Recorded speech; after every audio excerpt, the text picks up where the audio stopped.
இன்னைக்கு வரல தியாது வரல தியாது வரல தியாது சொல்ற நீங்க ஒட்டோட தியாது நாட்ட வரல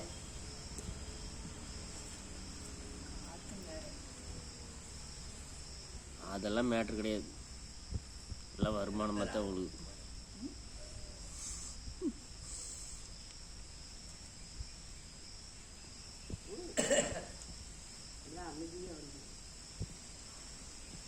சூப்பராக வந்துச்சு.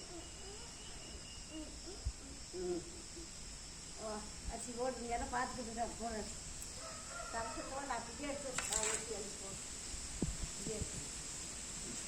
கையில் போடு அரிசி போடு அரிசி போடு இது அரிசி போட்டு அப்புறம் கஞ்சி அரைக்காத போட்டு பானை தொட்டு தவசத்தான் சும்மா போடு. சொல்றது காதல் கேட்குது. அவனுக்கு காதல் ஏதாவது இருக்குதா? போடு போடு